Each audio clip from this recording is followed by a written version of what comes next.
ನಿಮ್ಮ ಹೆಸರು? ಕುಮಾರ್ ಅಂತ. ಏನ್ ಮಾಡ್ತೀರಾ ಸರ್? ಸರ್ ನಾನು ವೃತ್ತಿನಲ್ಲಿ ಗುತ್ತಿಗೆದಾರ.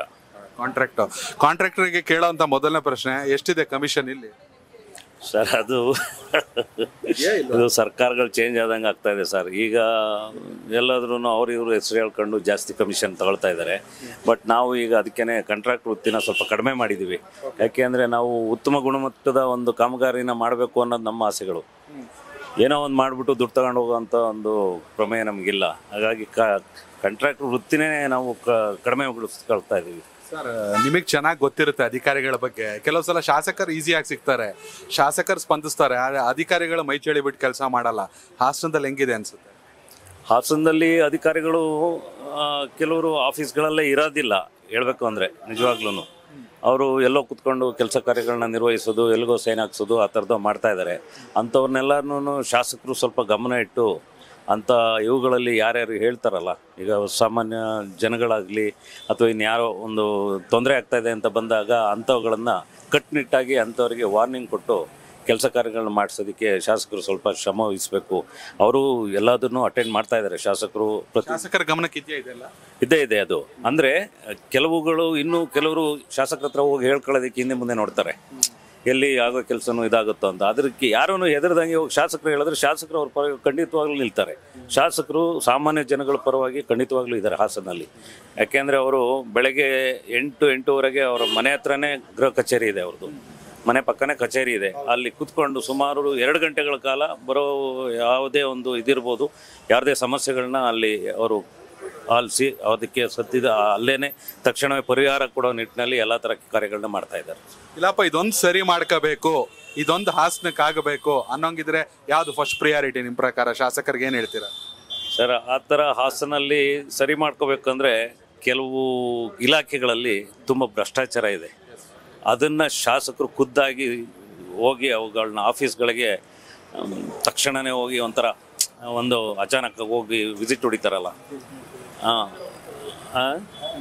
ಆ ಥರ ಒಂದು ವಿಸಿಟ್ನ ಮಾಡಿ ಅವ್ರುಗಳಿಗೆ ಒಂದು ಭಯ ಹುಟ್ಟಿಸಿದ್ರೆ ಆಗಲಾದ್ರೂ ಒಂಚೂರು ಭ್ರಷ್ಟಾಚಾರ ಕಡಿಮೆ ಆಗುತ್ತೆ ಅಂತ ನನ್ನಿದು.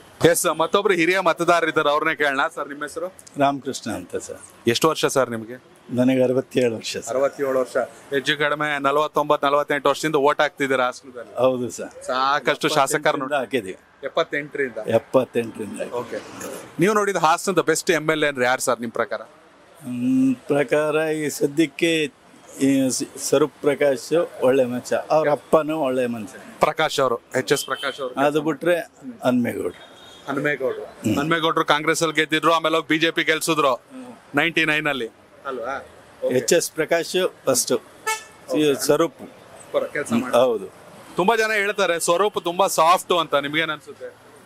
ಈ 5 ಜನ, ನಾನು 5 ಜನ MLA ನೋಡಿದ್ದೀನಿ. 5 ಜನ MLA ಬೆಸ್ಟ್ ಅಂದ್ರೆ ಸ್ವರೂಪ್ ಸರ್. ನಿಮ್ ಪ್ರಕಾರ ಈಗ ಸಿಗ್ತಾರೆ, ಸಂಜೆ ಮಾತಾಡ್ತಾರೆ, ಅಣ್ಣ ಅಪ್ಪ ಅಮ್ಮ ಅಂತ ಎಲ್ಲ ಮಾತಾಡಿಸ್ತಾರೆ, ಎಲ್ಲರ ಆಶೀರ್ವಾದ ತಗೋತಾರೆ, ಕೆಲಸ ಮಾಡ್ತಾರ, ಹೇಳಿದ ಕೆಲಸ ಎಲ್ಲ ಮಾಡ್ತಾನೆ ಸರ್. ಅವ್ರು ಏನು ಮಾಡಬೇಕೋ ಅಷ್ಟನ್ನು ಮಾಡ್ತಾರೆ. ಈಗ ನಮ್ಮ ಹಾಸನದೊಂದು ದುರಂತ ಅಂದರೆ ಇಲ್ಲಿ MLA ಆದ್ರೆ ಗೌರ್ಮೆಂಟ್ ಬೇರೆ ಇರುತ್ತೆ, ಅಲ್ಲಿ ಗೌರ್ಮೆಂಟ್ ಇದ್ದಾಗ ಇಲ್ಲಿ MLA ಇರಲ್ಲ. ಇದೊಂದು ದೊಡ್ಡ ಸಮಸ್ಯೆ. ನಿಮ್ಮ ಪ್ರಕಾರ ಹಾಸನದ ಅತಿ ದೊಡ್ಡ ಸಮಸ್ಯೆ ಅಂದ್ರೆ ಏನು ಸರ್? ಉದ್ಯೋಗ ಅವಕಾಶನ ಅಥವಾ ಆರೋಗ್ಯನ, ಹಾಸ್ಪಿಟ್ಲ್ಗಳ ಅಥವಾ ಏನು ಎತ್ತ? ಸರ್, ಹಾಸ್ಪಿಟ್ಲೆಲ್ಲ ಚೆನ್ನಾಗಾಗಿದೆ ಸರ್. ಹೈಟೆಕ್ ಹಾಸ್ಪಿಟ್ಲೆಲ್ಲ ಹಿಂದೆ ಯಾರೂ ಮಾಡಿರಲಿಲ್ಲ. ಆ ಥರದವು ರೇವಣ್ಣರು, HS ಪ್ರಕಾಶ್ ಅವರು ಇದ್ದಾಗ ಮಾಡಿದರು. ಈಗಲೂ ಎಲ್ಲ ಸ್ವಲ್ಪ ಫಂಡ್ಸ್ ಇಲ್ದಲೇ ಹೈಟೆಕ್ ಹಾಸ್ಪಿಟ್ಲು ಹಾಗೇ ನಿಂತಿದೆ. ಫಸ್ಟ್ ಆಫ್ ಆಲ್ ಇಲ್ಲಿ 6-7 ಇಂಜಿನಿಯರಿಂಗ್ ಕಾಲೇಜ್ ಇದೆ ಸರ್ ಹಾಸನ ಜಿಲ್ಲೆಯಲ್ಲಿ. ಉದ್ಯೋಗ ಕಡಿಮೆ. ಇಲ್ಲೊಂದು IT ಪಾರ್ಕ್ ಬೇಕು.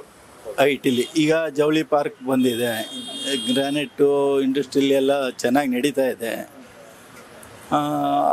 ಅದೇ ಥರ ಒಂದು IT ಇದೊಂದು ತಂದರೆ ಹೆಂಗಿದ್ರು ಈಗಿನ MLA IT ಇದರಲ್ಲಿದ್ದರು, ಒಂದು ಮನ್ಸು ಮಾಡಿ ಒಂದು ತಂದರೆ, ಈ ಕುಮಾರಣ್ಣ ಹೆಂಗಿದ್ರು ಕೇಂದ್ರದಲ್ಲಿದ್ದಾರೆ, ಅದರದ್ದು ಒಂದು ಸಪೋರ್ಟ್ ತಗೊಂಡು ಇಂಡಸ್ಟ್ರಿಯಲ್ ಏರಿಯಾದಲ್ಲಿ ಒಂದು IT ಪಾರ್ಕ್ ಒಂದು ಸ್ವಲ್ಪ ಜನಕ್ಕೆ ಮಾಡಿದರೆ ಚೆನ್ನಾಗಿರುತ್ತೆ ಸರ್.